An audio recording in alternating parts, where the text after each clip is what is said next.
Welcome to Crappens. Don't wait a week for a new video. Join our Patreon at the Crappens On Demand level for instant recap access. Link in description. Enjoy the show. Hello and welcome to Watch for Crappens, a podcast about all that crap on Bravo that we just love to talk about. I'm Ben Mandelker, and joining me today is the wonderful and hilarious Mr. Ronnie Creme. Hi, Ronnie. How's it going? Well, hello, Ben. How are you? Oh, I'm just doing fabulous. Great. Good to see you. Yeah, your voice is so bassy and resonant this morning. Do you like it, Ben? It's the I new love me it. Today. It's the new calm, collected me. I'm just glad to be here. Well, you know what? I'm glad you're calm and collected, but I've got a larger question for you. Have you cleaned your cabin? Because it's cabin check day today. It's quite an adventure. Cabin check. Doing a cabin check. How dare you, the disrespect. So all season on Below Deck, I've wondered what could have possibly happened between Ben and the captain for Ben to get so bitter and come for the captain all season on the Instagram, make shitty little comments, and he didn't want to clean his room. I mean, really, at the end of the day, it was all because the man didn't want to clean his goddamn room, like the child that he is, the fucking man baby that he is. Wow. Yeah. Wow. All he has to do is what a make his bed, and put his clothes in the drawer where they should be anyway. How dare you? You're not my daddy. Yeah, no, this is ridiculous. This guy Ben he is just so terrible. He's so entitled about everything, whether it's relationships or just his job. It's frustrating to watch, but it's good. It's good to have a villain on the show. But before we dive into it, just a reminder that this Friday we have a sold-out show in London, and if you are coming, we are recapping Real Housewives of Beverly Hills season 5 episode called Amsterdam, which is their trip to Amsterdam. I watched it last night in prep for the show. It is so funny. This fight is so good. This episode is so good. We're gonna have so much fun doing it on stage. So everyone, make sure you do your homework, and even if you don't, you'll still have a great time. And then on the next night, it's going to be in Dublin, and we are recapping Real Housewives of Orange County when they go to Ireland, Shamrock and Ashamed. Is that why can I never remember the name of that episode, Ronnie? I don't know why I have this mental block, but I know the third one's the Case of the Vickies in Iceland. That's for Birmingham on the 29th. But for some reason, I can never remember the name of the Ireland episode on OC. I don't have to because it's not my day. You don't have to, exactly. But the point is this: we all know I don't remember either, Ben. So I don't look down upon you, Ben. Okay, well, we all know it's. By the way, it's on our Instagram at Watch What Crappens. So be sure. Shamrocks and something. Shamrocks and shellac-and shamrocks. It should be called Shamrocks and Shakes. Shandookies. Shamrocks and Shakes would be the best name for it. Shakes. Here, I'll look it up. I'll be professional. I'll go onto our Instagram right here on our Watch What Crappens live. You guys can see my phone. But it's going to be really fun, and tickets are still available for those shows. So I think that they are low. So go to watchcrappens.com for your tickets. That's also, you find links to Instagram, yes, but also Patreon. You can support us on the Crappens on Demand level, and you can watch us, which is really fun. We're in our hotel rooms at the moment here in London. And our bonus episode this week was super fun. We recorded it in the airport in Sweden, and we basically talked extensively about our time at the Taylor Swift concert. So if anyone wants to hear our perspective on going to a Taylor Swift concert together, be sure to listen to that bonus episode, because we had a riot at the show, but we also had even more of a riot recording our episode.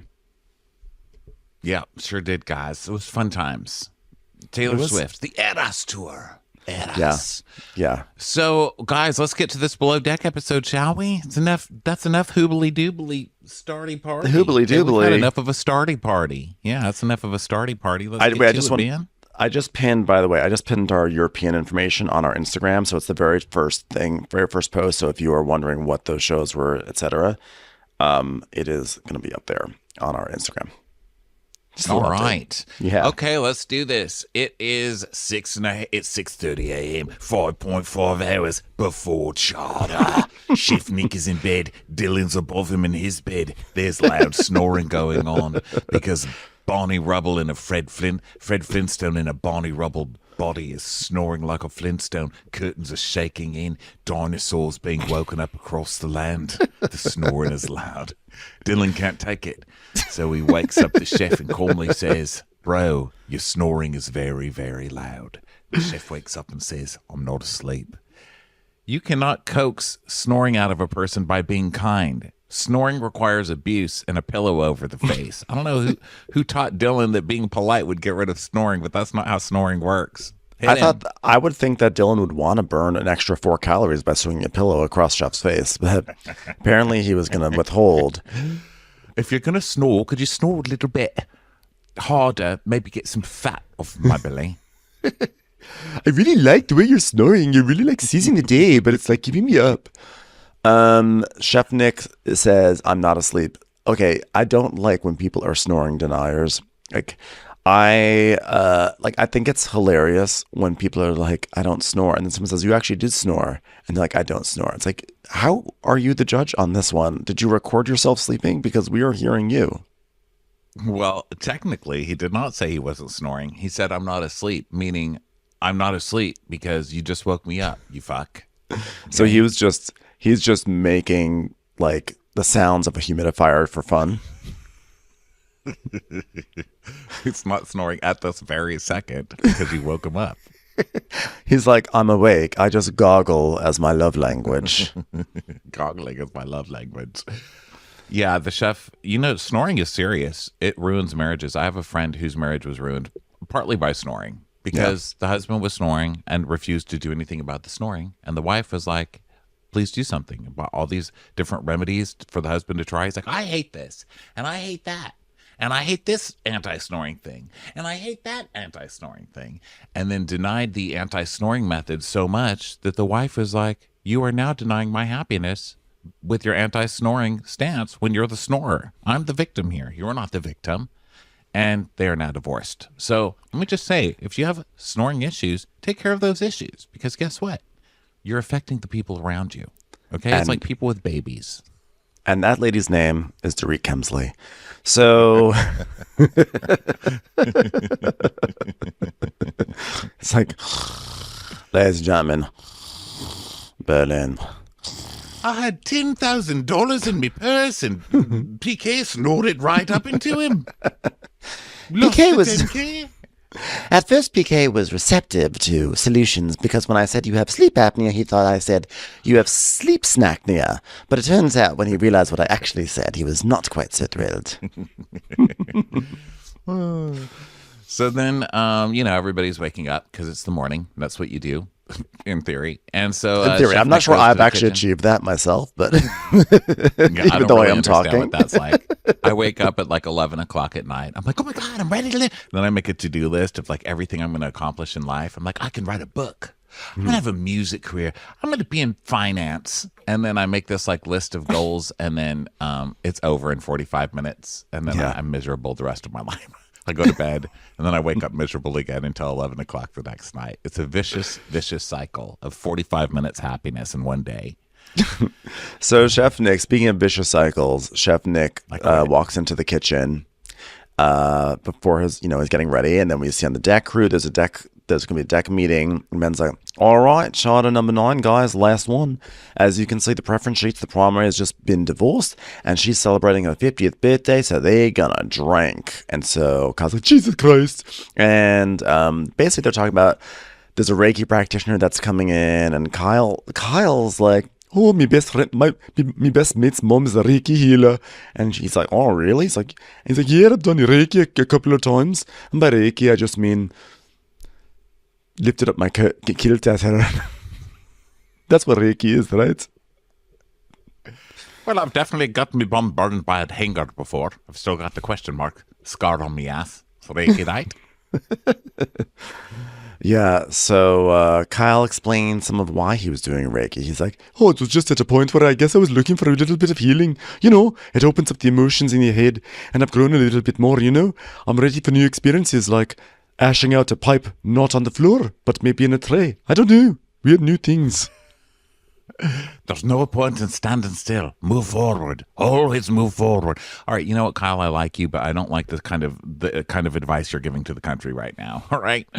Standing still is perfectly fine. Figuratively, and physically.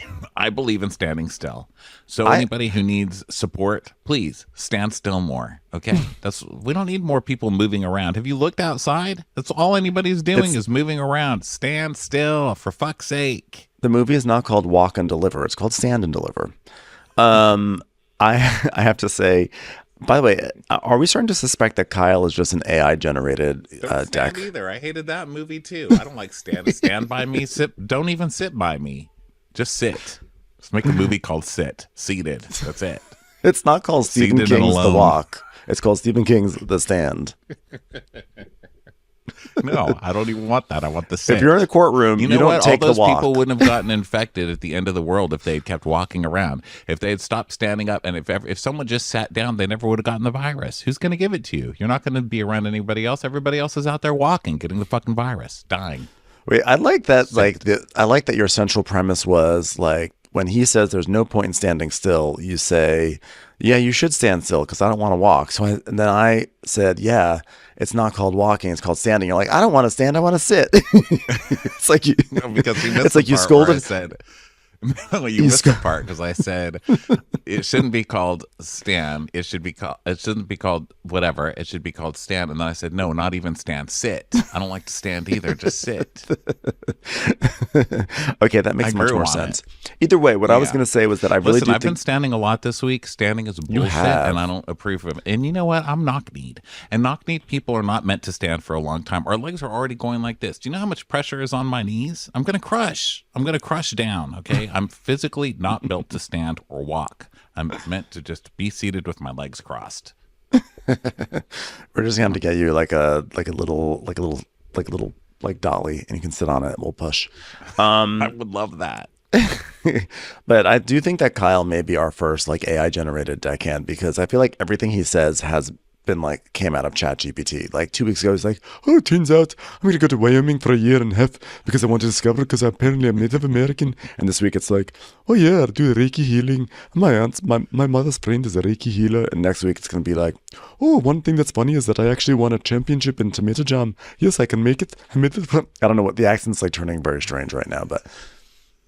He just always has something random to add. Like, was that what he had? He was making. No, I'm just saying it's like every week it's something random with him, like a random like insight into his life, and nothing seems to ever like make sense with anything else. It's like, oh yes, I entered in a town fair. Tomato jam maker. He's like a championship blue ribbon tomato jam maker, but he'll probably say that next week. It's like, I love tomato jam. All I believe in is sitting down. Sitting down. That's all I want to do. I'm like, whoa, wait a minute. That ChatGPT has hurt me. Okay. So Sandy. Oh, sorry. Go ahead. I only did one of our classic exhale and okay comments. Okay. Okay. So Zandy's in the guest room placing trash bags as she does, and provisions, guys. It's provisions. So they do that basically. So then let's see. The guys, notes are a real the provisions have arrived and they did them. So now Dylan and Barbie are talking, and Dylan's like, "Babes," and she's like, "Oh, what's up, Dylan?" He's like, "Oh, your biceps are looking really swollen. I'm like proud of you." And she's like, "Okay, thanks." Like, "Give it a damn girl, give it a flex. Let's give it a flex. Let's see your bicep. Looks like you've been washing off your ham lately. Look at that." She's like, "What? Give it a flex?" "Yeah, let me see your flex. Let me see your bicep. Yes." It's like, you shouldn't really stop making fun of me because my dad's really rich. Okay, like I could like buy and sell you. He's like, no, I'm serious. Look at your biceps. Flex those. Oh my God, you're putting fat on your face. Get the fat off your face. That's calories. That's mascara. God. Yes, but mascara calories can get into your eyelids. I don't know if you knew that. It's not. So she's like, have you been doing your workouts? I guess this is what I have to talk to you about, because like I'm not normally supposed to talk about workouts. My dad's very conservative. And he's like, "No, not to my liking. Like I normally let you train for like 2 hours every day, a single day, but it's like therapy, you know?" It's like, yeah, we do, because it's all you talk about, and it's all you've been talking about for like 5 months on this show. Also, let me tell you what else is like therapy. Therapy. You should try that. You know what's like therapy? You not talking to me right now. Some things you don't have to replace. Therapy is one of those things. Yeah. Don't replace therapy with something else. Go to therapy, you know? Yeah, he's like, yeah, I put in my AirPods in, and then I like gym, and I feel happy, and I'm happy now. I'm doing my cardio. I'm waking up stuff. Like, congratulations for being the first one to observe that you can find some sort of meditative qualities out of working out. You're a real pioneer there, Dylan. Well, he's also equating being mentally okay with just being skinny. He's like, look at me, I'm skinny. I can walk up steps now. It's like, well, congratulations. Yeah. You still need to go to therapy. You've clearly got issues. If you ever needed a sign that this man needed some serious therapy, it was when Barbie goes, you're always happy. I've never seen you not happy. He goes, yeah, and even if I'm not happy, I won't ever show it on the outside. Sounds great. Sounds like real healthy coping mechanism you got there. Excited to see this. Unhappiness shows on the outside through fat. I would never ever show fat. I would only cry if I could cry out fat. Growing up, my dad was very hard on me. Like, I had not even gotten academic grades of all the other kids, so I was like bullied by kids, and it really killed me from the inside out. And I have no pain from that whatsoever because now I wash fat off of hams. Yee! I wish, they put up pictures of Dylan on the screen. He's like a chubby, sweet-looking boy. I mean, he looks the same, just like a chubby little boy. And he's so cute and he's so sweet. And I wish I could go back and just tell that little boy, Dylan, don't ever work out. Here's what you need to learn. Cutting sarcasm.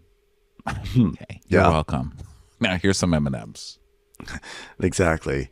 So he says that he just learned that, like, he was bullied and it killed him from the inside out, but he just learned you can turn all of that into something positive.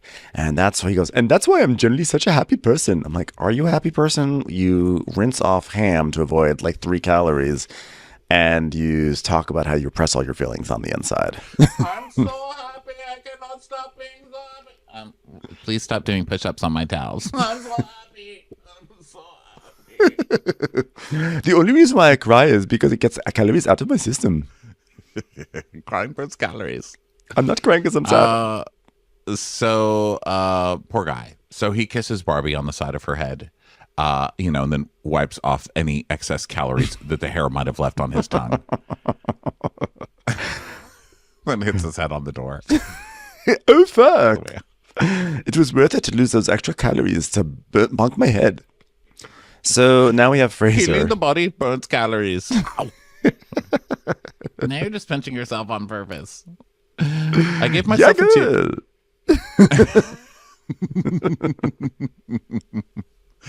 All right, so now we're at the bar with Fraser in Paris. So it's like, oh, look at you. So sweet, aren't you? So how's everything going with Nick? Do you feel that there's any tension there? And if not, how can I provide some? Has he been snoring in the galley lately while he's been awake and making food? No, there's no tension whatsoever. And he's like, oh, that's good. And by that's good, I mean that's absolutely terrible. We need some tension with Chef Nick. And he's like, oh, I guess he's staying out of the drama, I guess. Well, obviously, last charter, me and Nick did not get along. And we see flashbacks of them, like, fighting. But I definitely say what's on my mind. And yeah, I have foot and mouth disease, not to be confused with what echinitis get, or echidnas get. 5 penis and mouth disease. It was, it's like, most of the time, it just gets me in trouble.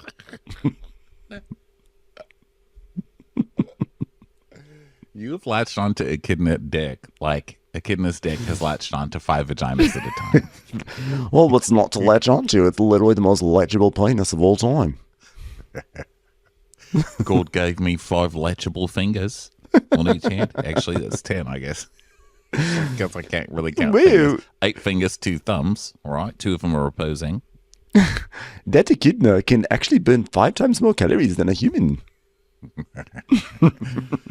So she's like, well, I guess my suggestions for a drizzle weren't very popular with the chef. So he wants to crash and burn. And then we get a montage of her being like, this needs a drizzle. This needs a bit of a drizzle, doesn't it?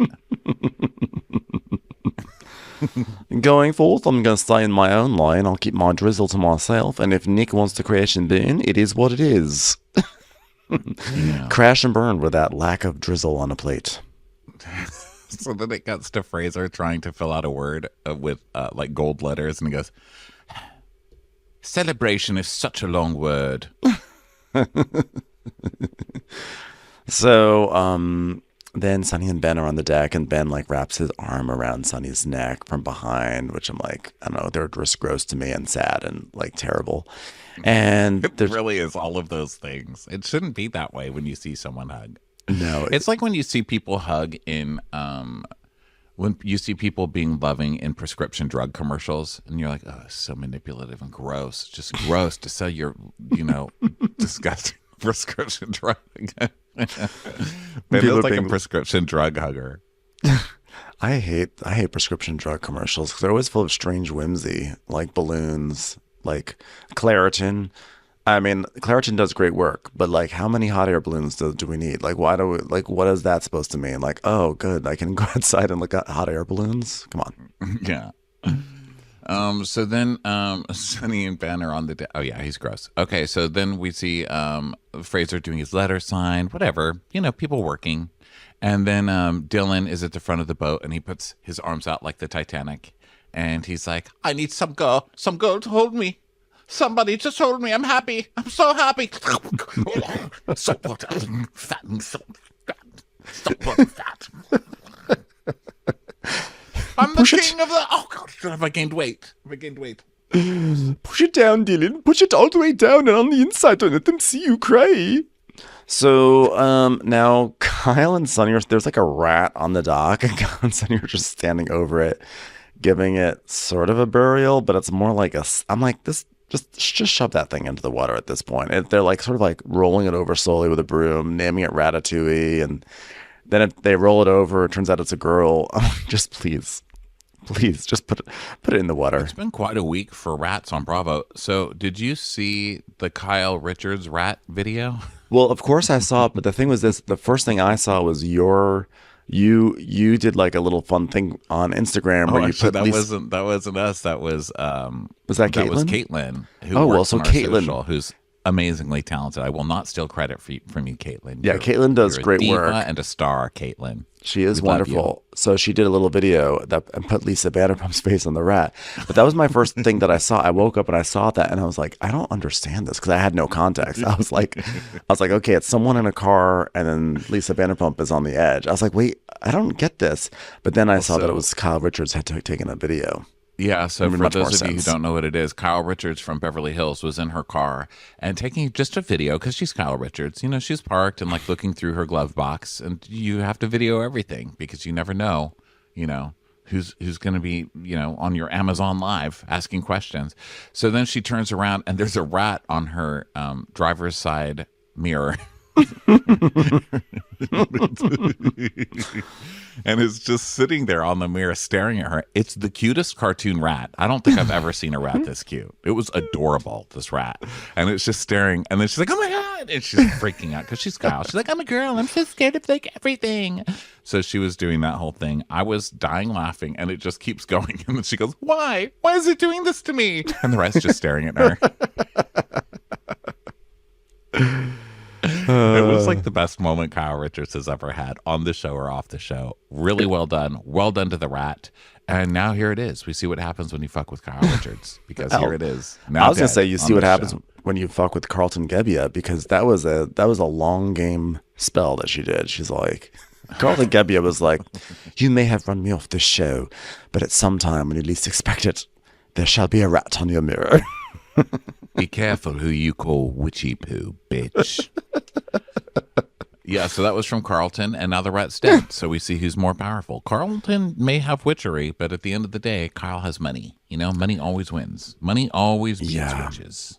So, so now we are seeing Barbie allegedly Sorry, that cleaning. sounded like a threat to witches, didn't it? I'm sorry to any witch out there. It was not a threat.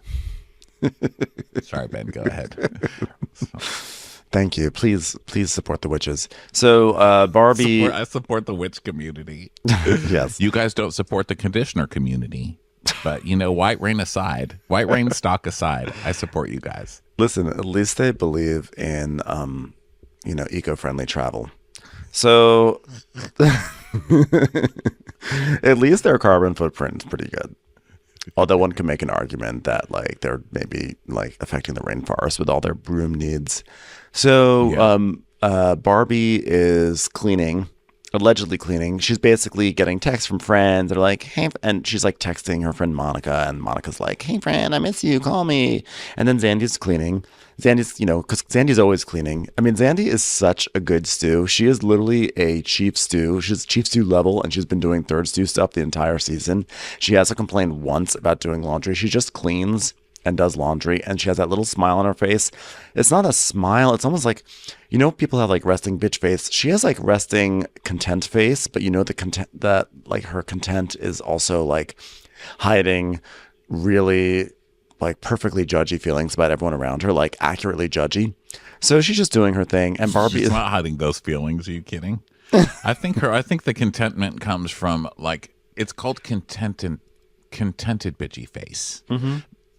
Like some of us are just content in our bitchy face. Like it's at some point you don't even have to feel bad about it or try and hide it. It's like, I'm just contented having a bitchy face. That's like it. if you notice, her lips kind of just like curl upwards in this really adorable way. Have you noticed that they just curl up, kind of like, I don't have to say anything right now because you're making yourself look stupid. It's the look of a person. Here's the best way I could describe it. It's like if you're at the bottom of the stairs lying down with your neck broken and you're looking up at the top of the stairs and there's someone just smiling at you and you just realize that person pushed me down the stairs. And they're just giving you this smile like, you deserved it. Yes, exactly. Every bit of that fall. That's the smile she has on her face. She does. It's great. I like a contented bitchy face. I go get Botox and I'm like, just make sure I still look mean. I want to look younger, but I still want to look mean. Thanks. Did you Don't post take that away from me? Did you post that photo yet that I took of you with your head wrapped in your jacket yesterday? Because no, I'm telling you, Ronnie, if you it's an amazing photo. Anytime Ronnie does such a good straight face. I don't mean like straight, like heterosexual. Like you just have like a really good like, here's my face. I'm not gonna smile. I'm just gonna give you like just a straight on face, and it is so good. Like you really know how to serve face. I was doing that because every picture of me is because I'm always smiling. I'm like. Believe it or not, I mean, people who listen to this show must be like, fuck this guy, But in real life, I'm fairly smiley most of the time. And so every picture, I'm always smiling the exact same thing. I look like I was going to say a Barbie doll, but obviously I don't look like a Barbie doll. Like a very withered Uncle Fester doll, but that's happy. And so I was like, I'm going to stop smiling in pictures. So that's what you got. A very unsmiling picture. It was a great photo. Ben. Yeah, and what people don't realize, we were in blazing hot sun, and so you wrapped your jacket around your head to protect your head as we were standing outside the Winston Churchill war rooms. It's great context. So anyway, who's been through the real war here? Winston? You were putting your head in its own private bunker.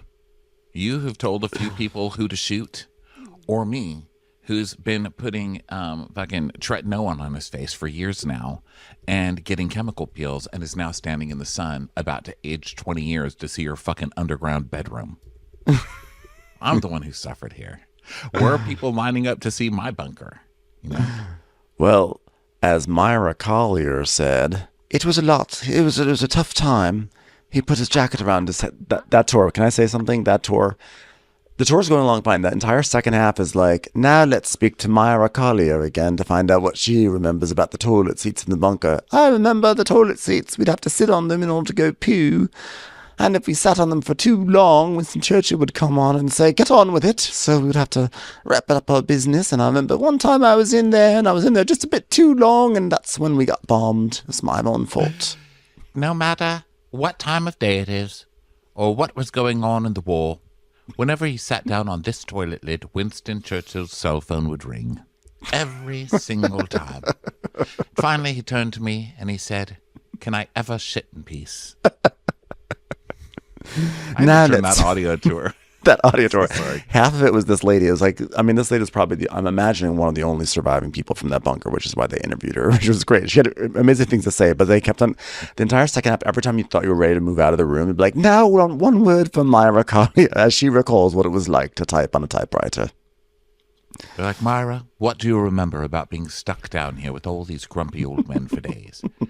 I remember masturbation, helicopters on wieners, and more masturbation. It was very disturbing. All right, Myra. Jeez, enough. I think we've run out of questions for Myra, guys. Here's my question for Myra. I passed the little kitchen section. Okay, there was an oven, an oven, an oven, and an oven. There were All right 4 next to ovens each in other. there. Myra, where's the counter space? Oh, so we asked Myra Collier if she could recall what it was like to be in the kitchen. The counter space was very interesting. We actually didn't have any, so what would happen is that Ellen McDougall would have me get down on my hands and knees and place bowls on my back, and I became the counter. House Hunters, Winston Churchill's bunker edition. No counter space. Also, I'd like more of an open plan. You know, I like this bunker. Hallway oriented. I would like a little bit more outdoor space. Well, it's a bunker. I know, but Where am I going to take my dog out? Really? Where am I going to have my coffee in the morning? Certainly not on the counter. I'll tell you that. Myra Callender remembers what it was like to search for 3 different bunkers and choose one. Okay, so... By the way, anybody wondering if we're ever going to talk about anything that means anything? Nope. No, we're not. And welcome to the next 3 weeks of this show, okay? We normally don't know what we're doing on this show, but we're going to be extra Looney Tunes for the next 3 weeks. Just come back. Come back in a month. We really need to get on a new guided tour because this is 2 days in a row we've talked about Winston Churchill's. I know. I don't know what today has. The last 10 days. I haven't done anything since then. We did that. We recorded. I mean, we had dinner. That's it. That's it. By the way, love all the cream in your food, London. Okay. Uh-oh. That's neither here nor there. Let's get back to the show. They are being very unfair to Barbie. I'm going to stand up for Barbie here. They're giving Barbie a very late Hannah Banana edit where fucking Barbie's working all the time too. Her hair's sticking out all over the place. She's barely got time to talk about purses. I mean, the girl is working her ass off, and now they're going to come in here and be like, Barbie got a phone call. She's sending a text. She's not working. I'm like, sure, she's answering a text, but the vacuum is in the other hand. You know what I mean? Like, she's not out on a sun chair. Yeah, but you can't edit being 30 minutes for your shift. Like, she was 30 minutes late. But she was sleeping. It's not like she was 30 minutes late because she was off, shopping. She was 30 minutes late because she was sleeping. She didn't know. She was asleep. And she was holding her phone in her hand waiting for the alarm, which she probably set incorrectly on purpose. But still. All I've got to say is that there is, whether it's an edit or not, what we are seeing is that she's talking a lot on the phone, and then she's like, oh my god, I'm like working so hard, like I need to like take like a rest, and then he's like, yes, but like take a rest, but this has to get done, we have to do this, and then you can take your rest. She's like, no, I really need to like take a work, like I need to take a rest. I think it's like a lot. I literally need to put on mascara. It's like, oh, it's a lot. It's a lot. And she's like, could you maybe do it later? She's like, do eyelashes wait? They don't. Eyelashes don't know time. They just know that they're just not ready. They're not ready for the guests. So meanwhile, then Fraser and Captain Carey are like doing a walk around, doing like an inspection. And, Captain Carey's checking it out. He likes how things are looking and everything. He's like, oh, it smells good in here, mate. Nice, mate. This is really good. Do I see any zippers on these pillows? No, I don't. Wow, this is a wonderful, wonderful room. Great job, mate. Great job. Thanks, Cap. So then on the radio, Ben is on the sun deck. Okay, so Ben's like, Carey, Ben. Yeah, mate. Hey, mate, I'm ready up on the sun deck. So he comes up there to check. And he's like, fuck, it's windy, dude. Somewhere Captain Sandy's just standing at her Netflix like, it's coming on any moment. Hey, hon, do you know when they released the new episode of Wind? Oh, by the way, congratulations to Captain Sandy on getting married to her gorgeous bride. Look at those two out there married. Nadine was their preacher. Mm-hmm. That was pretty adorable, you guys. Yeah, so congratulations. Congratulations, Sandy. I hope you're on a really lovely nappy moon. Okay? Yeah, and I saw that Norma was a guest because, you got to have a table of sluts, am I right? You got to. I got married, so I had to bring something old, something blue, and something borrowed. All right, that's all Norma. Hey, we had to have someone there to throw rice at. I mean, I know it's for the birds, but it's more fun to throw it at Norma. It's just fun to throw rice and then watch Norma crawl all over the ground, putting it back in her mouth. Norma really hates waste. Oh, the best part was when we tied a bunch of cans to Norma's feet and watched her walk out the church. And we were going to write just married on the back of her dress, but we knew that would never happen. So we just said, just farted. We took the just married sign, and then in letters next to the just, we wrote never. We wrote just married, and then we, for the person who walked behind her, we wrote Matt. Just farted. So Captain Carey's doing his inspection of what? Just farted. Instead of just married, we crossed it out and said just farted.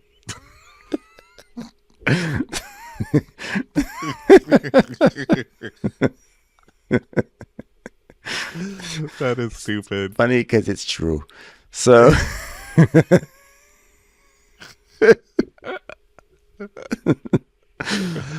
so Captain Carey's doing his inspections up on the deck. We spoke to Myra Collier about what happened when she farted in the presence of Winston Churchill. Collier's like, I get it. Winston used to do the same thing to me.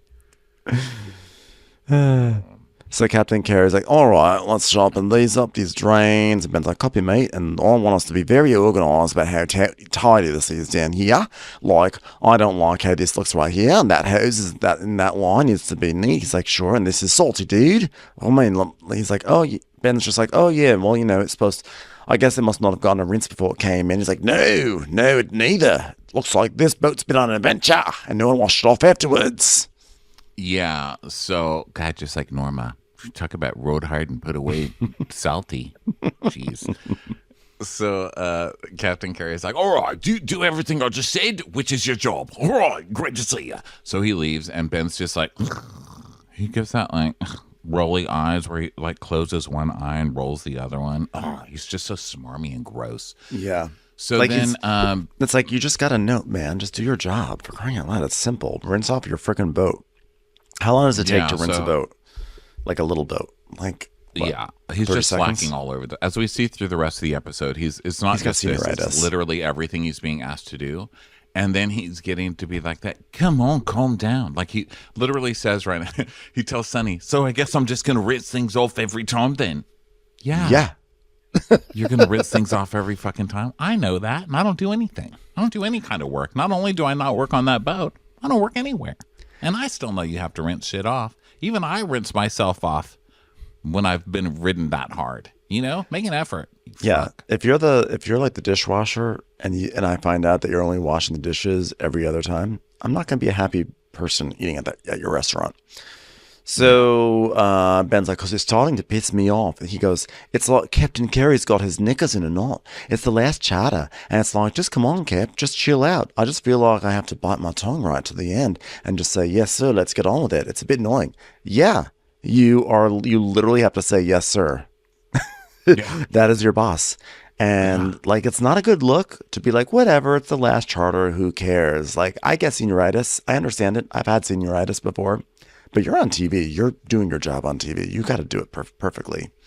Yeah, he's like, he's just micromanaging here, and I'm sick of it. I don't give a fuck if he's captain. He's not a god. All right, fuck me. I just can't fucking win. No, it's not that you can't win. It's that you don't win. You choose to not win. Now go fuck your underling some more, you fucking weirdo. Gross. And our note taker did point this out, that Captain Carey told Jared on his first episode that the bosun job is the job that he knows best, and he's going to be harder on him than anyone else. So Ben should have understood that this was going to happen, because Carey said that to Jared already early this season. So well observed. Yeah. So then Dylan and Nick are in their bunk, and Dylan's like, oh man, I'm losing so much fucking weight on this boat, bro. Check out my abs. And he's talking to Rubble over there, and Nick's just like, oh, for fuck's sake, is that necessary? Bro, I can't hear you when you snore like that. He's like, I'm literally just talking to you. Oh God, my coffee cup. Please stop snoring. My coffee cup. He's like, leaking. Oh, fuck off. Just put that goddamn body away, you fucking horrible bastard. He's like, but I'm losing muscle. He's like, oh God, count me out of this discussion. All right. Sorry, I'm having an emergency 73, here. 31. What's happening? My coffee cup is leaking. It's like cardboard, and the cardboard is not strong enough to like hold the contents of this coffee cup, so it is now it is now weeping coffee, and I have to chug this thing right now, or else there'll be a massive puddle on my laptop. Chug. You talk while I chug. Chug. No, I want to watch you chug. This is the thing with everything being paper. It disintegrates so quickly. You have to imbibe more quickly, and that's going to lead to war one day. We're going to like try and save the world, but then people are going to get so frustrated with their coffee spilling all over them. It's like someone's going to like get frustrated and then be like, and then like hit the button to the nuke or something, and then it's going to. We asked Myra Collier. We should have kept plastic. We asked Myra Collier what it was like when the war broke out over cardboard coffee cups. I have to say, honestly, the cardboard coffee cups and straws here in England are really not very good, because we have them in LA or the States, or like it's not like this is a new thing, and they don't start leaking within 30 minutes of you getting your coffee. And I found that my cardboard straws here are all disintegrating. These are like, why, right? This is my theory, and I'm saying why, but I don't actually know. This is just what I'm making up, and I'm going to put it out there as the truth. I think that in America, we were like, okay, save the turtles, whatever. We're going to do paper straws now. But then people complained about the paper straws, or maybe started choking on little bits of paper in their tea or whatever. And so the paper straw industry was getting in legal trouble. And so in America, we figured out how to make straws that are just as bad for you using some kind of plastic offshoot that's technically not plastic. And they're still killing the earth, but they haven't been caught yet, because that plastic's not, whatever they're doing, whatever they're making straws out of now in America is not right for the earth. It's no different than plastic. You can say whatever you want. That shit is not paper. I don't know what it is, but maybe it's not plastic. You're calling it something else. I think they're just giving it a different name, and it's still horrible, and there's still going to be dead turtles with shit all over them. There. All I know is that come for me, not plastic industry. Come for when paper straws first emerged, they were very fragile and they disintegrated very quickly. And nowadays, they really hold on for a very, very long time. And I feel like all the paper straws I've had while I've been abroad have disintegrated very quickly. And I feel like, has paper straw technology not gone across the Atlantic? What's going on here? But to be fair, we come over here, their straws are disintegrating quickly. They come to America, and America is disintegrating quickly. So it's like, yeah, that's true. Who's winning here? Who's winning? So, so anyway, so Dylan and Nick just talk about working out. Who cares? So then, now the guests are arriving soon. Here come the guests. They're walking up and everything.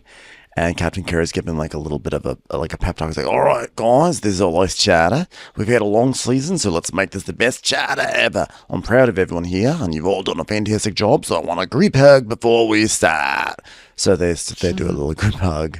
And then we have this, there's this like, okay, so we have Trixie Monocle, but like Trixie, there's definitely like an artist that they have been going to. And like we joke about like every song is Trixie Monocle, and like here's Trixie sounding like this, Trixie sounding like this. But in all reality, there is like a certain singer who has like some CD, and they've been using her tracks like crazy on the show. She sort of has like a husky voice, but like high pitched, and she's always like, she's like, let the money talk, hey, let the money talk, let the money. I think I'm over her. Are you over her? Have you had enough of her voice? Well, here are the lyrics. I'll go back to Trixie voice. It's more fun. She's like, music playing as guests walk up. Oh, that was actually just the direction. But that's okay. I work the direction into my lyrics. Okay. Let the money talk, let the money talk, because the money is say so. Euro, pound, yen on the pesos. I'm surprised they didn't rhyme Jeff Bezos with that. It's basically like watching Sondheim work. Yeah. Basically. Same Jeff. So this charter is Sorority Sister. It's a group of friends, and they're mostly sorority sisters. So it's super exciting. It's all these ladies. And then we cut to Nick getting his head stuck in his shirt as he tries to change his shirt. Yeah, so after they get on board, Nick is getting into his chef uniform, and like he tries to do a shortcut by just pulling his button-down shirt over his head, but he didn't unbutton enough buttons, and so his head just gets stuck in the neck hole. been there, especially with the sleeves, where I'm like, I can fit my hands through my button sleeves. I can never.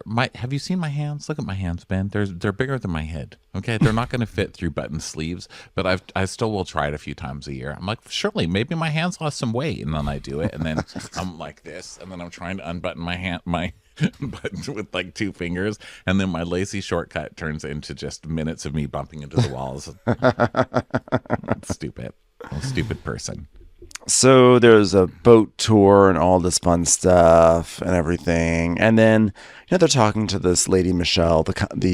She's the primary, and like she basically is like she's collected all these friends. They don't really know each other, but they're all just like spokes off of Michelle. And she's explaining that, and Paris is like, oh, you know what? I would never go on a holiday with 7 women. I mean, it sounds like a nightmare. I mean, it could go 2 ways. It could be heaps of drama, and they could all end up hating each other, or it could be an absolute lit time. You don't know. I pray for the girls. Ha ha ha ha. Hope they enjoy a good drizzle, because that's not what they're going to get this time. I'm keeping quiet. So then tour, and the girl, they're doing like sorority hand signs or whatever. Doing Delta. And then Xanthi and Barbie are down in the crew area. And so Xanthi's like, all right, well, I think if he's done with the Sky Lounge, I'm going to start setting there. And Barbie's like, okay, awesome. So we'll do it together. And then guess what? I'm going to need like 5 minutes. I'm going to need like 5 minutes. Is that okay? Yeah, I'm going to need it. I need it. I've been like running all day. It's crazy. Really? You need 5 minutes? Like, why do you need 5 minutes? It's nuts. I'd like to cry about my dad. He'd be like so disappointed if I didn't take 5 minutes. My dad's like really into breaks. Do you think that maybe you could cry about your dad while you make a bed at the same time? Do you think maybe you could feed your nursing baby Pepsi? No, not unless you wanted it to die. So that's my answer. Okay, well, maybe you could just try to clean a toilet while you also think about your father instead of taking 35 minutes in your room crying, perhaps? I don't know.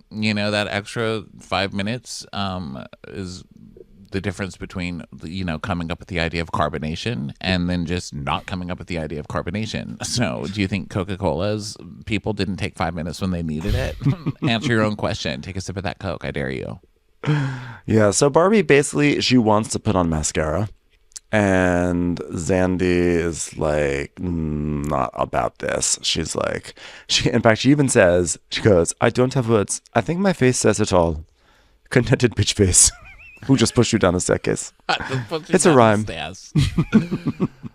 Listen, I'm not going to be for someone who's against a break to put on mascara. Like, I can't. I know that I'm supposed to be like, fuck Barbie, she's lazy, she wants to put on mascara. I see someone working a lot.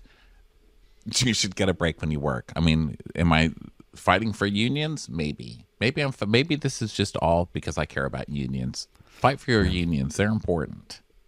Yeah. So now we're on deck, and Dylan is talking to Sunny, and he's like, oh, by the way, thanks for flicking the lines, by the way. And she goes, oh, good thing, I like doing my job. And he's like, no, that wasn't sarcasm. You're gonna have, by the way, you're gonna have like big lats, girl. You have such big lats. This guy is like obsessed. Like everything he equates to like working out and muscle growth. It's actually getting out of control. And it sounds so patronizing and condescending to the women, because he's going up to all the women today being like, oh, hello, look at you doing such a good job, girl. Look at you with the muscle, girl. And he's coming off as just being gross. But from what he's talking about in his own life, it seems like he really means it. He's like, no, I'm trying to bond with you by saying you have lats. Why does nobody understand me? I'm happy. I'm happy, little boy. Dylan, you're going to be on late tonight. No, late. Why does everybody hate me? Oh, I was excited when they said I'd be on late, because I thought he said I'm going to be on lats. I'm going to grow big lats. Good. Yeah. So then some of the guests are talking about going on semester at sea, and then Xanthi and Fraser are bringing luggage down. So this is like the task that the deck crew is supposed to do, but now Xanthi and Fraser are bringing the bags down to the rooms and everything. And Fraser's like, do you think the deck crew are free? And Xanthi's like, no, I think that we're moving the boats, but they're probably not free at all. And then of course we cut to Sunny and Ben, and they're on the deck. And Ben says, "Oh, I could go to sleep right now." And then, so basically they're just like hanging out doing nothing up there. Yeah. So then they're doing bags, Sandy and Fraser.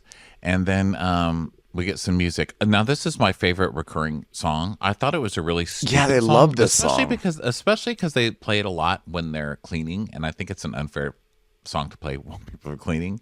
Because this is the one that goes, "Please don't come and kill my vibe right now. They love this one. If you're not here for a good time, please get out." And then they're mopping. I don't like that, but this one's more fun. It's like more fun things are happening. Yeah, so the anchor is getting lowered, and it's 1:09 p.m. Just in case you were concerned that this anchor went down at 1:10, just want you to know it was actually 1:09. And then they're just like, the guests are hanging out. They're just enjoying themselves. And now we have Sonny. "Please don't come and kill my vibe right now. I'm putting on mascara." So now the guests are on the sun deck. By the way, one of these guests is like, "Oh yeah, I've done this before. I sailed the entire world in 100 days. Can I just tell that guest, stop and smell the roses? You know what I mean? You just passed up a lot of good croissant shops. Just relax, relax, relax. Enjoy yourself." Okay, so Sonny and Ben are lowering the anchor, and Captain Carrier's like, Sonny tells the radio, she's like, "Okay, 4 shekels at the waterline." And he's like, "Oh, okay. I said 4 on deck, but that'll be fine." Ben's like, "What did he say?" "He said 4 on deck, not 4 at the waterline." "Oh, it's all right. Who cares?" It's like, "Yeah, I did say 4 on the deck. The deck crew don't seem to see the bigger picture of why I've asked him to do something. The shackle on my deck may save us when we swing from hitting a reef." Dun, dun, dun. So Sonny's like, "I mean, is there really that big of a difference?" And Ben's like, "No, not really. It's like 3 meter difference. And on deck, it just means like it's here versus here, right?" And Ben tells us, like, "It's the last charter, and we've done so well. Like, let's cruise into the end of the season. It's like 2 meters difference. It doesn't matter." It's exactly what you want to hear from someone in charge of making sure your boat is anchored safely. Okay. This guy's a real jerk. This is also just another example, 2 weeks in a row, of what happens when leadership is shit.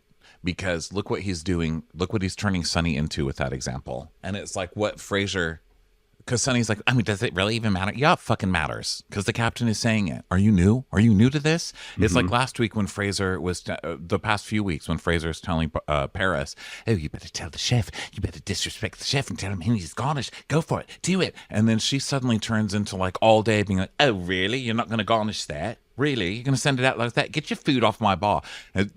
It breeds a whole... what am I trying to say? Like a whole like waterfall of disrespect. That's not the word, but you know what I'm trying to say. It's like it opens the floodgates. It's toxic. And there you go. It's toxic. That's why you need to get good people to start. You can't put Ben's and I mean Fraser at least seems to try to learn when he's getting told something, and it'll be actually nice to see his growth. I mean, I guess Fraser's not lazy. Goes on. Ben is lazy, but Ben. So Ben.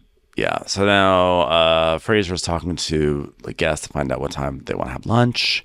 And then we just, then he tells the chef and everything. And then Barbie's feeling tired. And there's just little scenes happening. We see Kyle go into the laundry room. I'm so mad about the shackles. I don't even know what shackles are.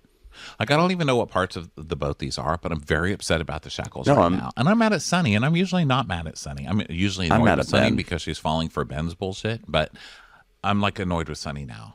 I'm more mad at Ben. This feeling. I'm more mad at Ben because he's just the worst. So so Kyle walks into the laundry room where Barbie is ironing, and he's like, "So I just read the news about something," and she's like, "Oh my god, you literally scared the shit out of me right now. Like, I guess can I have like 10 minutes? I'm gonna put on more mascara because I was scared." And yeah, you were like literally like undressed eyelashes to me right now. Terrifying. Well, I changed my plate. And she's like, "Yay, to where?" And he's like, "Well, we'll probably be on the same flight to Miami." Oh, I'm excited. Are you? Like, so it doesn't sound excited to me at all. He's like, "Hells yeah." She's like, "I literally plan on doing nothing but sleeping and being embarrassed that my father might see me sleeping." Yeah. So it's like the first girl I was ever in love with was the whole high school sweetheart thing. And then me and her ended up traveling the world for 2 years. And then, we just decided together that it wasn't right. We're both young. I'd like to show my dick at bowling alleys. She wanted to live close to schools. So that didn't really work out, but Barbie's rich. Yeah, Barbie is probably only the second person that I've really been like, yeah, I'll do anything you want. Except not show my wiener. So Put on underwear. That's a lot. That's a big one. It's a big request. She's like, oh, I've got a hot iron, so don't fuck with me right now, right? Did you just kick me in my butt? That is crazy. You just kicked a rich person. So then Fraser and Sandy are at the bar, and there's like some guests there and stuff. And he's like, oh, Sandy, I'm so looking forward to hanging out with you when the season ends, my love. she's like, oh, me too. So you're not blocking me anymore? Because, well, I'm still considering it heavily. Well, I'll find you, don't worry. It's like, well, I'll definitely block Barbie. Why is Fraser blocking Zandy? I don't understand. Zandy's been like, there's been no issues with Zandy. I think he's just kidding. It's just you can't tell with Fraser. You know, it's like, wow, it has been lovely being such close friends with you. I can't wait to do girl things, braid each other's hair, skip through the meadows. Anything else than that? He's just like joyless. He's always trying to like display joy, and he just can't do it, you know? So she's like, so how long do you think that Barbie and Kyle will last? He's like, they'll bang once, Barbie will get off the boat, and she'll be like, oh, I'm not like that. I don't like people who are not related to soft drink businesses. Oh. So That man, I'm a fizzy drink. That man is a non-fizzy drink. You know what I mean? I mean, listen, he's not wrong, right? yeah. So meanwhile, on the sun deck, Sonny and Ben are talking, and Ben's, they're talking about Barbie and Kyle and if they're going to last and everything. And then it's like, and then Ben basically says to Sonny, he's like, I want to see you too after this. And she's like, me too. And they're giggling. And he's like, oh, you do? She's like, He's like, oh, my. So now all of a sudden Ben has decided that he wants to like pursue something with her, which I found to be so obnoxious.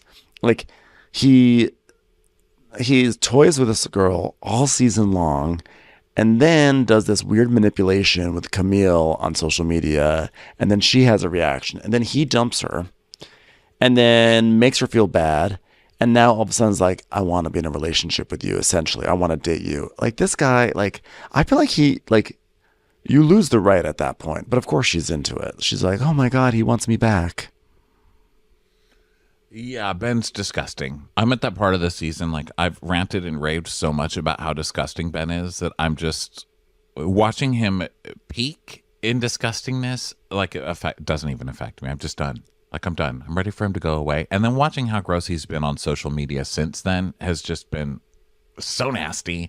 And it just reminds me, be careful of who you put on TV, because you really do empower gross people, and you make these people think they're hot because they're on TV. They're like hotter because they're on TV. They have that hotness factor for like 5 seconds, and it empowers people that should never have had that power in the first place, and they don't know what to do with it. And you just watch them spin out of control. It's like people in books who get magical powers and they just can't deal with them, and then they become fell side. Is that what that movie's called? Fell side, fall side, where it's like a little kid who becomes a supervillain because he has superpowers, and it just immediately becomes a villain. He doesn't know what to do with them, I'm the bad guy. Well, it's just funny because Sonny's like, it just feels like we're back on track. It feels like nothing's confused now. We're both on the same page. I'm like, you're not on the same page. He's just like fucking with you now, and I think he sees. They're on the same page. He's gonna treat you like shit, and you're gonna accept it. Yeah, that's great. He's gonna like heap abuse onto you, and you're gonna pretend you like it. So enjoy your shit sandwich, okay? Thank you for stopping by the shit sandwich Subway, okay? Enjoy that. Now you can pay me for the fucking pleasure. Get out of here. Ben just realizes it's the end of the season. There are no new hot stews coming in, and he's jealous of Kyle and Barbie having like a nice moment, and he wants to basically have one last, romp in bed before the season ends. So he's just lining it up. That's all. So it's like if you've seen Jaws too many times and you've just been screaming at the screen, don't go in the water, don't go in the water, don't go in the water. And by the 4th time you've seen it, they still go in the water, and you're like, I cannot wait to watch this swimmer get their leg ripped off. You know what I mean? On you. Like, I've been telling you, Yeah. So It's like they can't hear me, but you think they can hear you. You know, I know that she can't hear me, but come on. a little bit later, Captain Curry is walking around on the deck and he feels the water in the hot tub and it's cold. So he's like, Ben, Curry, yeah, this jacuzzi isn't warm. And Ben's like, all right, I'll get Kyle on it. And then, Captain Curry's basically like, and also dropping these umbrella guys, it's at 20 knots. We should have these things down, which earlier in the episode, he did tell him, he's like, put these umbrellas down later on. And so they never did. And Ben's just going, Ben's all angry that that Captain Curry is calling him out on not doing the most basic parts of his job, which is taking down an umbrella and turning on the hot tub. I mean, It's like, really you can't, hard. that's even easier than really hard for a rinsing off the person boat. who really wasn't qualified for this job in the first place and was just handed this job because someone else had to get fired last minute. That's a really great way to thank somebody. It's like you just press a button and you just bring umbrella. You just take an umbrella. Like, it's literally so easy. Yeah. So now serving the food, serving lunch and everything, and everyone's eating, and it's like rustic and it's all nice. Here's homemade pita breads. We've also got homemade hummus as well. Could you stop saying homemade? I'm on a super yacht. Stop giving yourself the fucking Nobel Peace Prize for putting chickpeas in a blender. You know what I mean? Get the fuck out of here. Drop it and go. Drop it and go, sir. So they're like, this hummus is amazing. I was once going around the world in 100 days. I got to taste hummus for about 5 seconds. It's nice to be able to sit down. It really is. Yeah. Last time I just passed Greece, they shoved some hummus in my face. I got to taste a little bit of it. But, next thing you know, it was pizza. The world just passed by so quickly. I love how angry you are at Semester at Sea. You're like, it's just not enough time. I'm mad that you spend the whole time journeying, like you've got to like stop and go to the pizza shop, or like what kind of stores do they have in their malls? Like, do you really learn anything when you just go so fast past things? No. It's like taking the train from Central Station to Yonkers and then being like, oh my God, I've seen New York City. No, you haven't. You've been in a car. Yeah. Get out of the car. Get out of the train. Well, the issue, everyone seems to really enjoy lunch, except for the primary, Michelle. And she goes, I can taste salt, like, immediately. Yeah, I don't cook with it. So when you don't cook with it, you notice it. So now, because this lady has decided that she's on a no salt diet and she does not cook with salt, which is like, that's really, really intense to have no salt whatsoever in your food. And so she is now going to essentially hijack everyone's meal experiences, because she's clearly going to complain about things tasting too salty because she's chosen to live with an abnormal palate. And I understand people have to be on low salt and no salt diets, but like, if you're on a no salt diet, of course you can taste every grain of salt, but for everyone else, everything just sort of tastes normal, and she's going to ruin it for everyone now. Well, it's funny how this person's assholery leaks all over the rest of this episode and ruins the whole charter. Really, I think all she was trying to do was humble brag that she doesn't eat salt. Yeah. You know how people are. Like, and I'm the same way. If you quit something for 5 minutes, it's like when I don't drink for a day, I'm like, everyone around me is an alcoholic. It's just how it is. Or like if you lose 2 pounds, you're like, thank God, whatever. So I think she's not had salt for a week or something. And now she's like, guys, I can totally taste salt because I don't use salt anymore. I'm not like you peons, like, who don't even know what you're doing to yourselves. So someone overhears this, and they're like, who overhears it? It's Barbie. So this woman's saying that this tastes too salty. This tastes too salty to me because I never cook with salt. So I taste all the salt. This is so salty to me. Barbie somehow hears this. Maybe like the words got like muffled in her mascara, and she goes down to the kitchen and she tells Fraser, they said it's good. I'm sorry, my eyelashes don't hear very well. I'm sorry. There's no salt. They want it to be saltier. So she gives the exact opposite note. So I'm already cringing, like, oh my God, they think it's too salty, and she just told the chef that it's not salty enough. Yeah, so then Fraser's like, going forward, I think salt more. They just need more flavor. And he's like, did they say that? And he's like, no, they were just eavesdropping, and we found out. More salt on everything, salt all the time. And he's like, all right, I guess I just like salty food. Yeah, I mean, well, it cuts back to Michelle being like, this is just a little salty. I need to just drink a lot of water because there's a little bit of salt on this. And then drinking it and being like very presentation. She's like really being performative about the fact that it's too salty for her. She's like, gulping, gulping, gulping, gulping. Like I'm parched. I just don't cook with salt. I don't know. I'm not saying it makes me a better person, but it does make me like, I don't know, like more likely to get into heaven because I'm not cooking with salt right now. Yeah, I'm not better than you guys. I'm just saying that Buddha never ate salt on his food.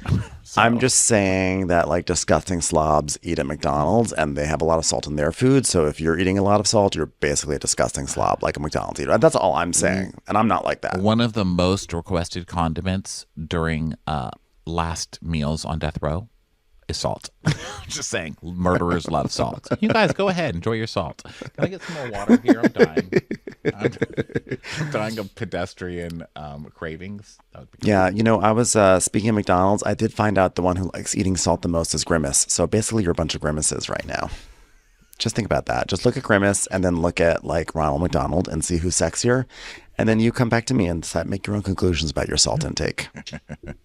Tell you who does not have salt is the Hamburglar. Okay. So who's more fuckable? Hamburglar. You're right. That's right, everybody. So now people are doing Reiki. Okay, so Ben's like, all right, let's go get some Reiki people. So they go to the slide and get Reiki ready. I don't know, who knows.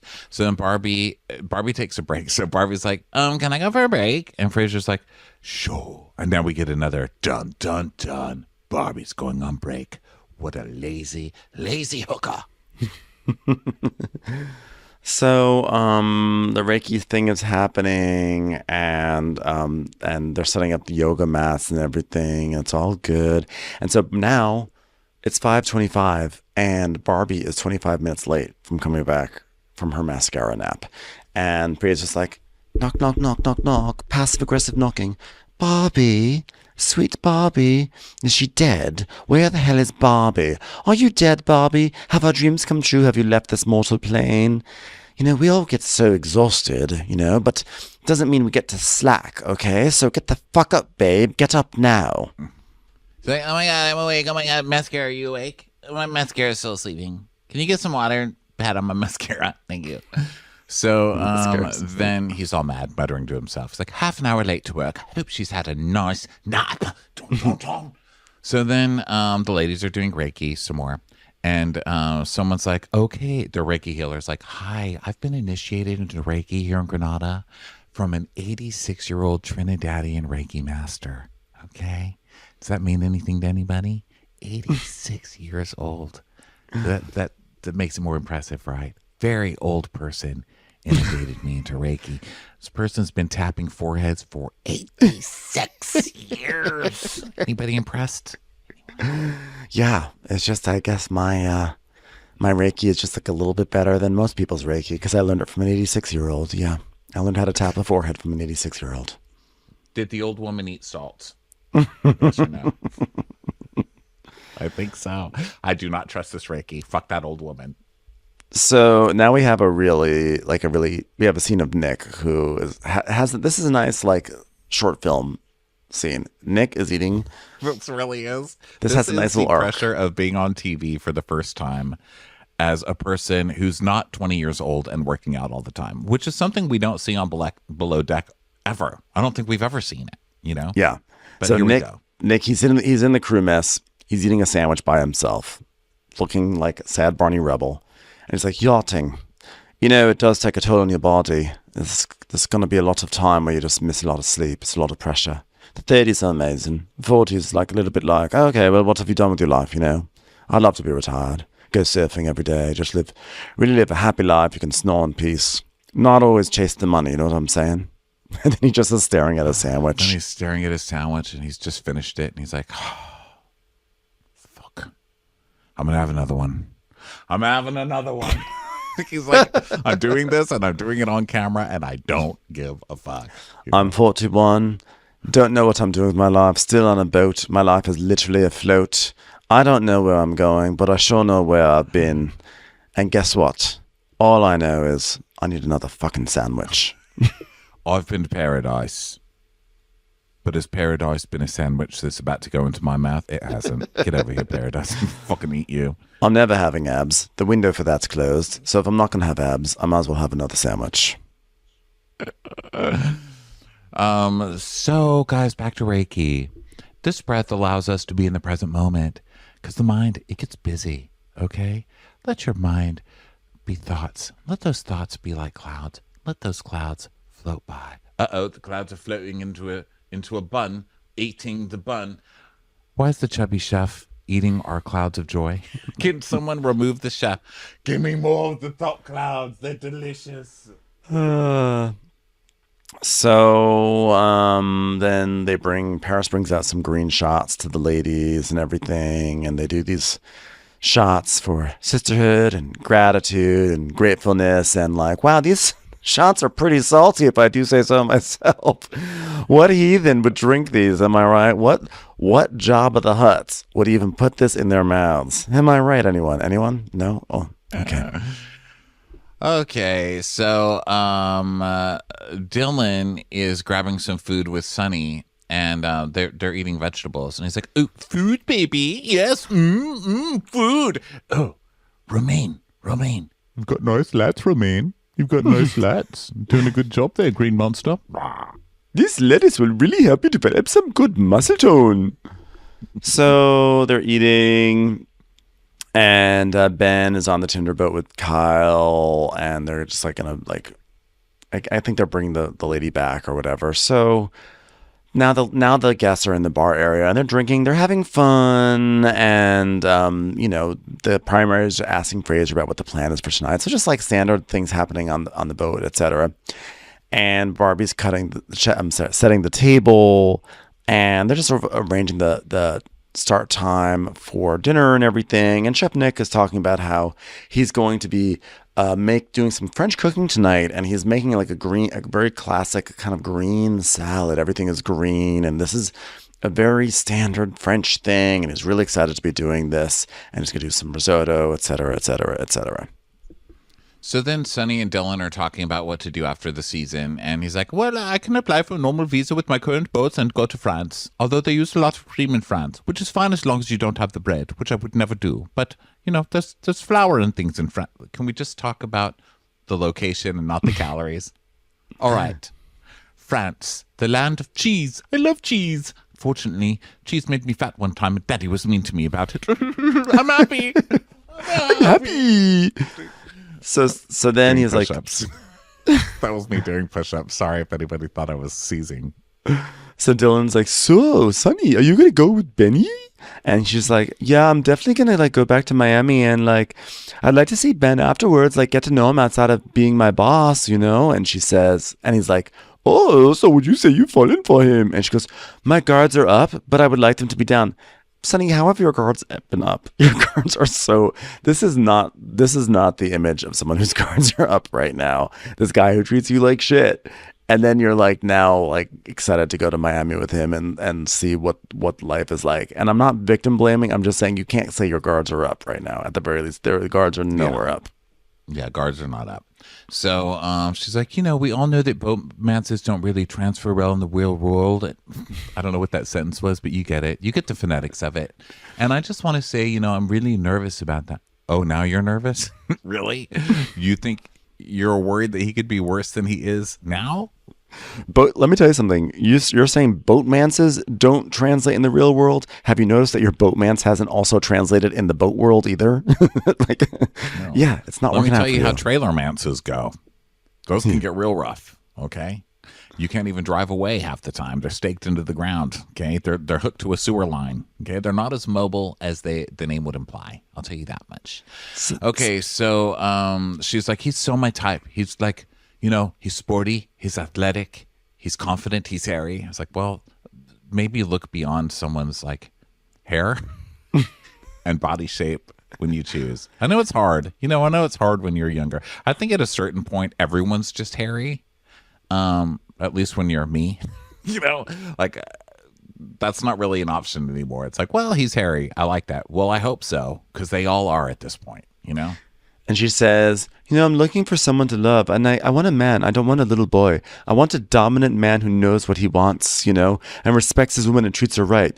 Okay, so Ben, well, obviously he does not respect his woman and does not treat her right. And second of all, is this supposed to be the guy who knows what he wants? The guy who could barely even say that you guys were an item. He was like, we're working towards being an item. And then he wanted to post nostalgically about Camille, and then decided to dump you, and then decided after 3 days that you've changed massively, so he wants to have you back, and then decides that he wants to do something with you. How is this an example of anyone who knows exactly what they want?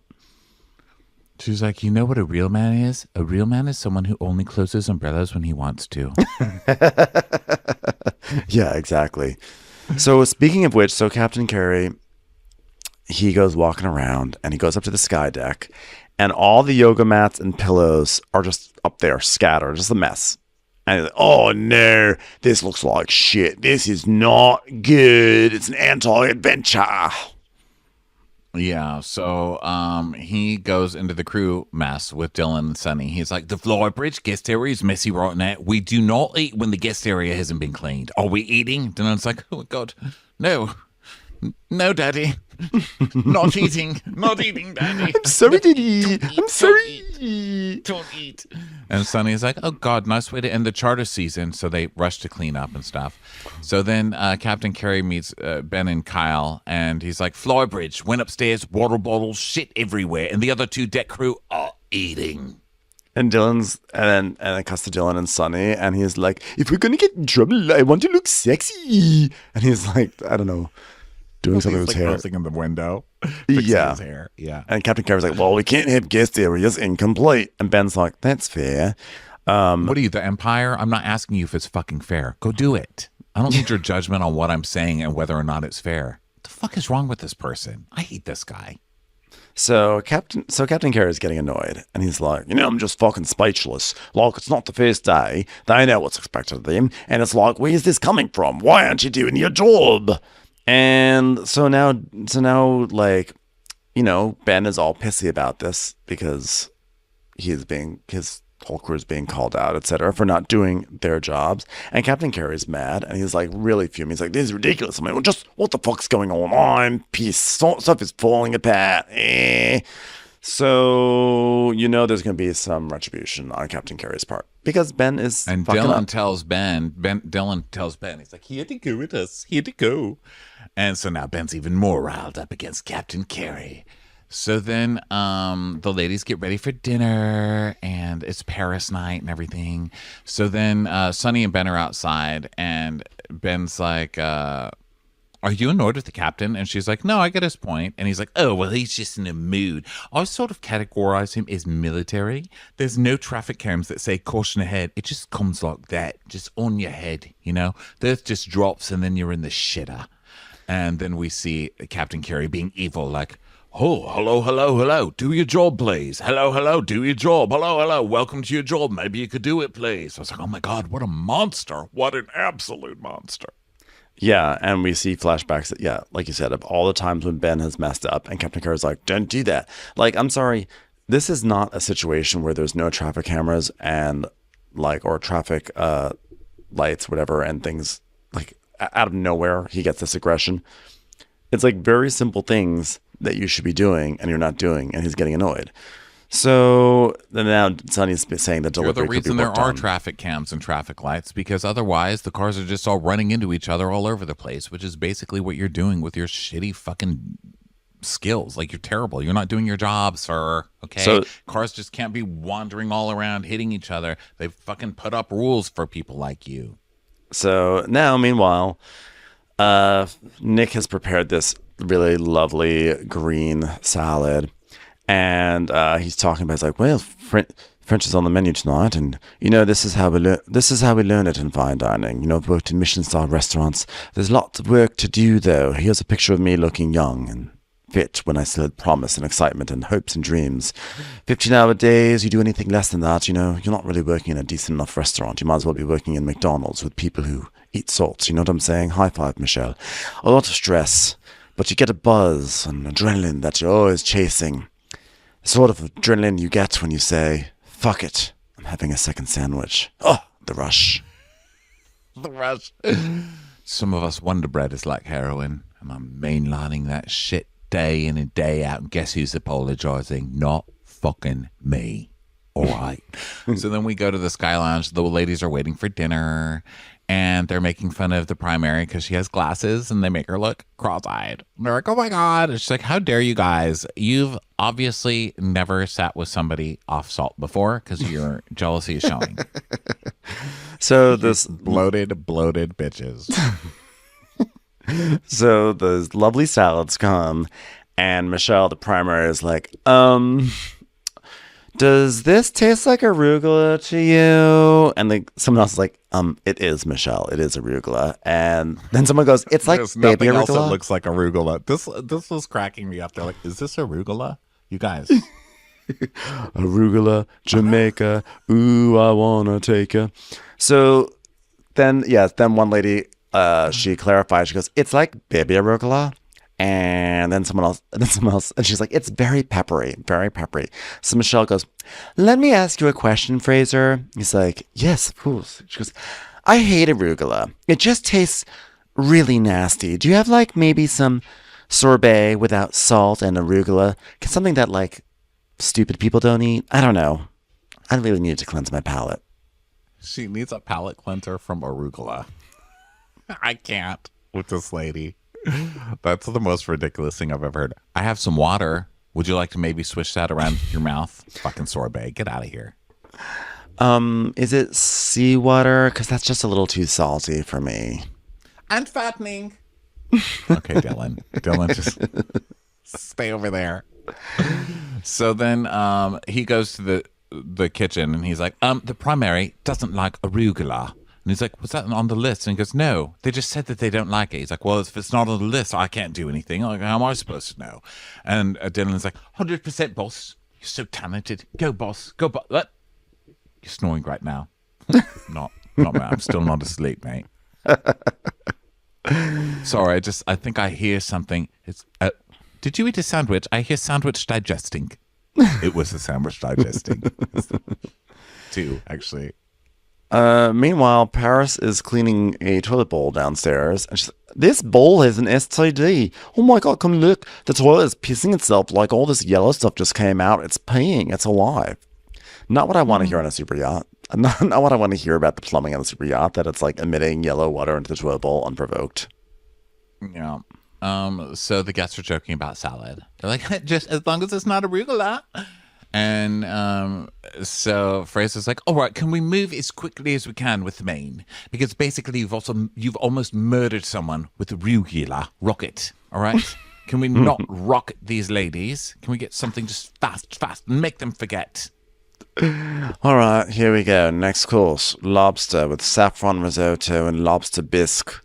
I'll have another ham sandwich. I put that ticket in with me, and I am serving myself a sandwich. So this bisque comes out, and of course, he's like, welcome. I've finally prepared something she'll like. It's called salt bisque. She's gonna love it. Too salty for me. Just really too salty. Maybe these girls will like it because, they're a little slow. So then, of course, her friend says, like, I knew you were going to say that. Okay, because actually, by the way, the lobster is not salty. I just want to say this. It's time to take a stance. None of this food is salty, Michelle. She's like, I taste it instantly. He's like, I feel like she just wants to complain. It was delicious, but I'm going to focus on dessert now, because it's got its own special techniques, Got to put a lot of thought into it. It's impressed. It's all about the tip at the end of the day, right? Got to keep these people happy. Is that salt? Good for you. Just keep adding it. We'll make her happy one of these days. I've made an arugula cheesecake. All right, we've got arugula cheesecake with a arugula reduction, extra salty, coming right up. So the one lady goes down to her room because she's feeling sick, and they serve the dessert. And they like it. What else can I say? It's not salty, and there's no arugula, so they're happy. So they all head to bed, and everyone's saying goodnight. Yeah, when Michelle's like, "Yep, it's lemon. I love lemon." I was like, "And that's it. Just love the lemon." And yet she doesn't like arugula. I kind of feel like lemon and arugula play really well together, right? Like, it's just strange. So everyone goes to bed, and Barbie's doing some work in the laundry room, and she's like, for real, I really need you to move so I can fold, and I gotta put on some mascara. And he's like, oh, for fuck's sake, lady. But I love you. He's like, oh, I love you. So anyway. They're flirting. They're flirting. It's cute. It's cute. And so then we go to Dylan's cabin, and we see Dylan's affirmations. I breathe deeply and calmly. I can feel my energy smoothing out. And by smoothing out, I mean strawberries, bananas in a blender. And, oh my God, why is there bread in this blender? Get the bread. I'm so fat. I'm so fat. I'm so fat. Daddy, please. Daddy, please. My favorite smoothie is blueberries, yogurt, and childhood trauma. Word it up.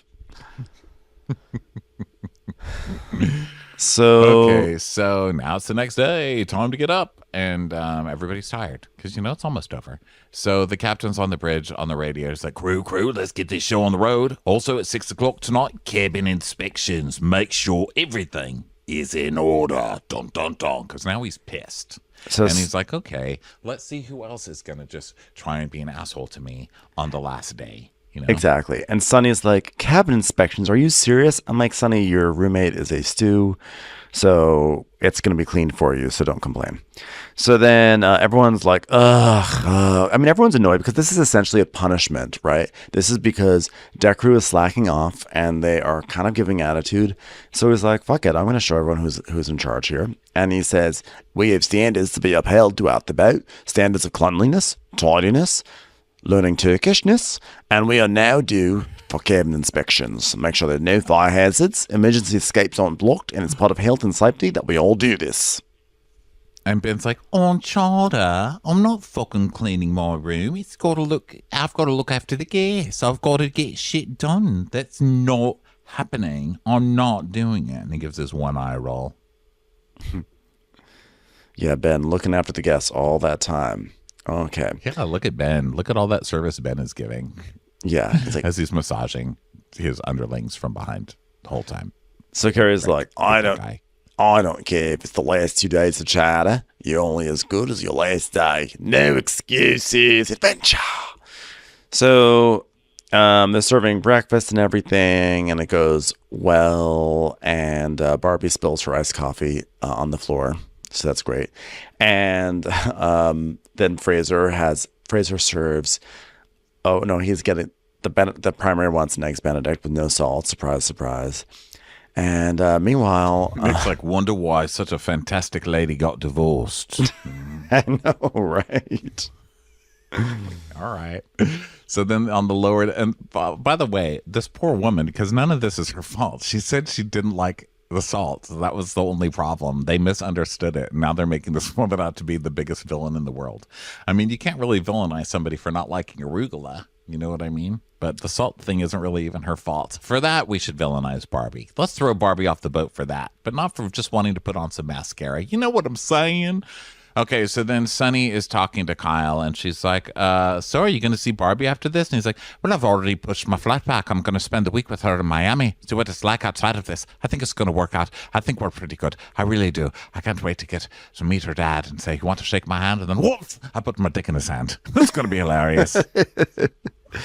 And then a little bit later, over in the crew mess, Ben is like, oh man, last couple of days, fucking cabin inspections. And Kyle's like, well, you should be doing that right now, Ben, not eating. And he's like, oh yeah, well, what's he gonna do? Fire us? I don't care. I just don't give a rat's ass. And Kyle's like, yeah, I don't give a shit. So basically, Ben is being a shitty leader, and Kyle's following his lead. And they're both like, yeah, we're not going to clean up our bedrooms just because one day left on charter. Yeah. Which, by the way, assholes. Kyle does make a good point, which is that he could be, instead of snacking, he could be just like making his bed right now. It'll take 10 minutes to do it. Yeah. So then Fraser and Nick are talking about lunch on the beach, and then the ladies are having some breakfast and talking about leftovers. And does your family eat leftovers? And they're like, my husband's a caveman. So then they go back to the beach, and they're prepping the beach, and the chef is talking to himself. You know, he's like, bread, meat, bread, meat, bread. bread. God, bread, what kind of sandwich am I about to have? Rap? No, fuck rap. Fuck raps. Don't want to rap. Hoagie? Maybe. Hoagie? Maybe. Hoagie maybe, hoagie maybe, hoagie maybe, hoagie maybe. All work, no play makes Jack a very hungry hoagie man. So what we're basically seeing is just sort of standard yacht activity. We're seeing lots of little scenes of people getting ready, whatever. But the key thing here is that like we are also seeing members of the crew taking some time to go into their room and like make their bed, wipe down mirrors, do just like whatever they need to do to make their places look good. And Fraser tells us that, as a yachty, cabin checks can be weekly. They can be twice a month. They can be monthly. But they do happen and they're very important, unlike anything Barbie ever says. And it shows you how much you respect your vessel. So stay tidy and just have some decorum, you swines. So Barbie is doing hers and she's like, done now, I'm done now, I'm done. It's like, you're just putting mascara on the sheet? Oh, these look good. I want to look good. And then this Barbie, is why I'm sticking up for Barbie. You know why, right? This whole day. because she puts M&Ms. The only thing that Barbie leaves are peanut M&Ms on her bedside table. And listen, this is my kind of girl. So Barbie, you can do whatever you want. You get a free pass from me, lady. So Fraser takes the ladies on the Tinder boat for their beach excursion, and then we just hear Barbie saying, I'm going to go on break unless there's anything you need. Just want to check in on that mascara. Terrible. Barbie, I'm trying here, Barbie. I'm really trying, my little peanut M&M sister. I know. So now the ladies go to the beach for lunch and whatever. Work. So Zandy's like, Bobby, are you back yet from your break? And she's like, oh my God, it feels awful to not have lashes on. I just do not know how lashless people do it. It's like crazy. Oh my God, Kyle, look, I put my lashes on. Is that crazy? And then like kissing and stuff. And Zandy's meanwhile checking all the work that Barbie was supposed to have done and not done. And so Zandy is having to walk behind her and do it. Yeah, and she's like scrubbing toilets, and she's getting frustrated, and she's like, "Is this a joke?" She's like, I take it seriously. This is my career, and that's why I get frustrated when people really don't give a fuck. Like, she's annoying me. I'm done. Look at how angry my face is. I'm so done. It's like, Zandy, you are actually smiling pleasantly. I know. That's my way of saying I'm furious. Like, I am so furious. You have a very gentle expression on. Oh God, my Wi-Fi went out. Are you still there, Ronnie? Yeah, it's cutting out a little bit. Hold on, let's give it a second and start praying for it. Wi-Fi, we believe in you. Hotel Wi-Fi, you're doing so great. Come on, London Wi-Fi, you can so do much it. more in this moment. Now it's not the time to give up hotel Wi-Fi. I believe in you and me. I believe that we will be. Don't you try to kill my vibe right now. Don't you try to kill my vibe right now. Did it work? It worked. So meanwhile, back on the beach, we're having a nice Told you guys, prayer works. Prayer works. Don't go to the doctor. If you're feeling sick, pray. Okay, Ben, go ahead. So back on the beach, we are finishing up one storyline, which is that Nick doesn't have a lid for his food, but and Ben is like, "Don't you need some aluminum foil?" And he's like, "Oh, forget it. I'm just gonna make a list next time." And so Paris is biting her tongue because she would have known to bring some aluminum foil or a lid. But she goes, he's almost 40 and someone needs to pack his lunchbox. Like, it's actually like a joke. Like, he's just so unorganized and useless. But she knows, you know what, not to say anything because she learned her lesson. So she's not going to say anything about a lid. Yeah, you tell him, Paris. Meanwhile, he's doing a pretty good job as a chef. I mean, I have to say, I did not have high hopes for this guy, but he seems like he's doing a pretty good job. They're just shitting all over him, which is actually kind of fun to watch. Gaslighting him about snoring. Yeah, and he's not the greatest guy in the world, so I don't really mind this too much. So yeah. Ben's like, he really stresses you out, doesn't he? And she's just side-eyes him, and she's like, yeah, he's making me crazy. And Ben's like, you've got that look in your eye, like you're about to kill him. She's like, yep. He's like, oh, I can see that look from a mile away. Ben, just fuck off. Seriously, fuck off. Just poking the bear, aren't you? Just poking the bear, aren't you? Just poking that chef. Go get him. Go get him, Paris. You know, I'm a perfectionist, all right? When it comes to work, I will spend hours getting it right and putting drizzle. Have you ever seen a nice herby drizzle on a made-up bed? It looks wonderful. Oh, that's what I do. It's all about the details. The devil's in the details, but so is the drizzle. Oh, I guess I'm going to stay online, but I can't lie. This really makes me need a drink. Is that mayonnaise? It is. I love that. Mayonnaise all over her face. Oh, I forgot about this scene. So then there's like some drama. So they basically, he's made a bunch of creme brulees for the guests. And one of them doesn't want it. So she sends the creme brulee back. And so Paris and Sunny are like, well, she said we can eat this, so we want to have a creme brulee. So they eat the two creme brulees that are left over. But of course, someone else at the table is like, this is good. I want the one that you sent back. And now there is no creme brulee for the guests because Paris and Sunny ate the creme brulees, which they should not have done.